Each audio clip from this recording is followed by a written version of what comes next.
വിശദമായ വാർത്തകളിലേക്ക്. തിരുവനന്തപുരം വിമാനത്താവളത്തിലെ IB ഉദ്യോഗസ്ഥയുടെ മരണത്തിൽ ആരോപണ വിധേയനായ IB ഉദ്യോഗസ്ഥനെ ചോദ്യം ചെയ്യും. IB ഉദ്യോഗസ്ഥനായ സുഗാന്തിനോട് അവധിയിൽ പ്രവേശിക്കാനും നിർദ്ദേശം നൽകി.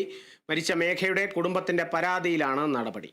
വിവരങ്ങളുമായി ബിനോയ് ചേരുന്നു. ബിനോയ്, നേരത്തെ തന്നെ കുടുംബം ആരോപിച്ചിരുന്നു സാമ്പത്തികപരമായി വലിയ ബാധ്യത മേഘയ്ക്ക് സൃഷ്ടിച്ചിരുന്നു ഈ ഒരു സുഹൃത്ത് എന്നുള്ളത്. അല്ലെങ്കിൽ ശമ്പളം പോലും മൊത്തത്തിൽ സുഹൃത്തിന് അയച്ചു കൊടുക്കുന്ന ഒരു സാഹചര്യമെല്ലാം ഉണ്ടായി. 80 രൂപ തികച്ചെടുക്കാനില്ലാത്തൊരവസ്ഥയൊക്കെ ആയിരുന്നു മേഘയ്ക്ക് ഉണ്ടായിരുന്നത് എന്നൊക്കെയായിരുന്നു കുടുംബത്തിന്റെ ആരോപണം. എപ്പോഴാണ് ഇനിയിപ്പോൾ ഈ ഒരു സുഹൃത്തിന്റെ ചോദ്യം ചെയ്യലൊക്കെ ഇന്നുണ്ടാവുക?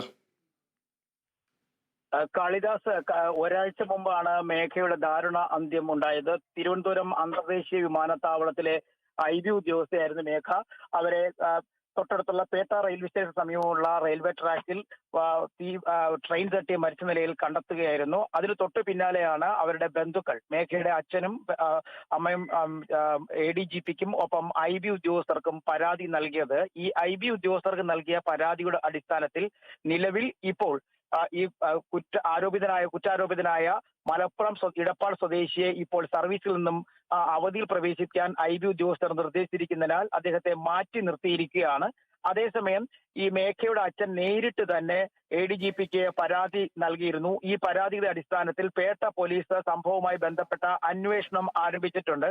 വലിയ കാലതാമസമില്ലാതെ തന്നെ ഇയാളെ ചോദ്യം ചെയ്യുമെന്നുള്ള വിവരങ്ങളാണ് ഇപ്പോൾ പുറത്തു വരുന്നത്.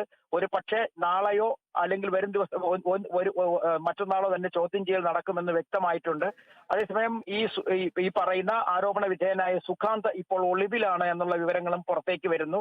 എന്തായാലും പോലീസ് ഇതുമായി ബന്ധപ്പെട്ട അന്വേഷണത്തിലേക്ക് കടന്നിരിക്കുന്നു എന്നുള്ളതാണ് അവസാന വിവരങ്ങൾ. അതേസമയം ഈ പെൺകുട്ടിയുടെ ബന്ധുക്കൾ വലിയ തരത്തിലുള്ള ആരോപണം ഉന്നയിക്കുന്നത് പെൺകുട്ടിയുടെ കയ്യിൽ നിന്നും വലിയ തോതിൽ സാമ്പത്തിക കൈപ്പറ്റിയിരുന്നു ഈ ഇടപ്പാൾ സ്വദേശി എന്നുള്ളതാണ്. ശമ്പളം കിട്ടുമ്പോഴൊക്കെ തന്നെ പൈസ കടം വാങ്ങിയിരുന്നു. അവസാന ദിവസം അക്കൗണ്ട് പരിശോധിക്കുമ്പോൾ കേവലം 80 രൂപ മാത്രമാണ് അക്കൗണ്ടിൽ ഉണ്ടായിരുന്നത്. ഭക്ഷണം വാങ്ങുന്നതിന് പോലും കയ്യിൽ പൈസ ഇല്ലാത്ത ഒരു അവസ്ഥയായിരുന്നു ഈ പെൺകുട്ടിക്കെന്നും പറയുന്നുണ്ട്. ഏതായാലും അന്വേഷണം വലിയ തരത്തിൽ മുന്നോട്ട് കൊണ്ടുപോകാൻ തന്നെയാണ് പോലീസിന്റെ തീരുമാനം. കാരണം 24 വയസ്സുള്ള IB ഉദ്യോഗസ്ഥ സർവീസിൽ പ്രവേശിച്ചിട്ട് ഏകദേശം 1 വർഷം മാത്രമേ ആയിട്ടുള്ളായിരുന്നു. അതിനിടയിലാണ് ഇത്തരത്തിൽ ഒരു ദാരുണ അന്ത്യം ഉണ്ടായിരിക്കുന്നത്. ഇതിൽ 1-2 കാര്യങ്ങൾ ഇപ്പോൾ പുറത്തു വരുന്നത്, ഈ കുട്ടി പലപ്പോഴായി സഹപ്രവർത്തകരോട് ഇത്തരം ചില വിഷമഘട്ടങ്ങളെ കുറിച്ച് പറഞ്ഞിരുന്നു. എന്നാൽ അത് എന്താണ് സംഭവം എന്നുള്ളതിന് വ്യക്തമാക്കിയിരുന്നില്ല.